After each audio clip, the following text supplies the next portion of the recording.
जिसका ना अंत है ना आदि है, जिसका कोई बेस नहीं है, वो बोल रहे हैं। लेकिन अत्यंत दृढ़ है ये संसार। क्यों दृढ़ है?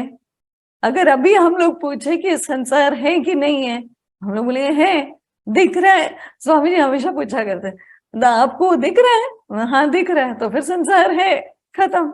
तो इस दृढ़ता से दिखता है हमको कि हम डिस्क्रिप्शन दे सकते हैं उसका, जिसका भी हो, कोई इंसान हो, कोई बिल्डिंग हो, कोई पेड़ हो, सबका डिस्क्रिप्शन। तो इतनी दृढ़ता से हम उसको देख पाते हैं। तो इतनी दृढ़ता से स्थित ये संसार को सिर्फ वैराग रूपी तलवार, हथियार से हम काट सकते हैं। तो ये इंपॉर्टेंट है कि अभी हथियार कहाँ से लाए? वैराग वाला। तो राग ही राग वाले संसार में वैराग कहाँ से आएगा, कहाँ से लेके आएंगे? तो ये अभी एक एक करके कृष्ण खोलेंगे बात। तो अत्यंत दृढ़ता से स्थित इस वृक्ष को केवल वैराग रूपी हथियार के द्वारा ही काटा जा सकता है। वैराग रूपी हथियार से काटने के बाद मनुष्य को उस परम लक्ष्य को, मार्ग, जो परम लक्ष्य का जो मार्ग है उसको खोजना है। लेकिन उससे पहले क्या क्लॉज लगाए कृष्ण ने कि हमको काटना है उसको, वृक्ष को। किससे? वैराग रूपी हथियार से। तो अभी कठिन उन्होंने बताया है, क्योंकि इतने राग में ग्रसित हम, वैराग तो आता ही नहीं है, बहुत कठिन है।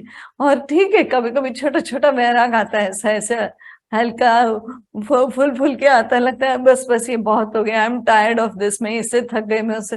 लेकिन ऐसा नहीं होता है। ये जोरदार हथियार की बात करें जिससे ये सब जो भ्रम है उसको काटना है।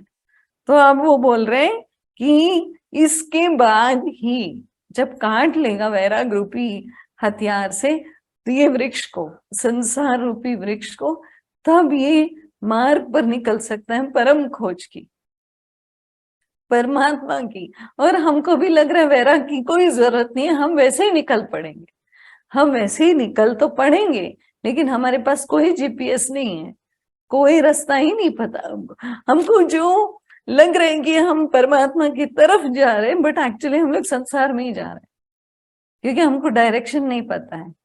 तो हम कभी कभी कोई कोई चीज, जैसे स्टार्टिंग में भी दीदी ने स्टोरी बोला, अभी उसके पास क्यों वैभव है, इसके पास क्यों है, ये प्रश्न उठना ही अज्ञान है। प्रश्न उठता ही अज्ञान से कि हम लोग अभी भी कैलकुलेशन बेसिस पे देख रहे हैं कि जिसके पास ज्यादा है शायद उसने ज्यादा पुण्य किया है। तो हम लोग अभी भी कैलकुलेशन में हैं, पुण्य और पाप का बात ही नहीं है। कौन किस तरफ मुड़ा है, बस इतना ही देखना है। अब संसार की तरफ मुड़ा है, वो करोड़पति हो या अरबपति हो या भिखारी हो, फर्क नहीं पड़ता है। जो जिस तरफ मुड़ा है वो ही जा रहा है परमात्मा के तरफ। बाकी किसके पास जितने भी जो भी हो, कोई ले नहीं जा रहा, किसी कुछ नहीं लेके जा सकते हम लोग।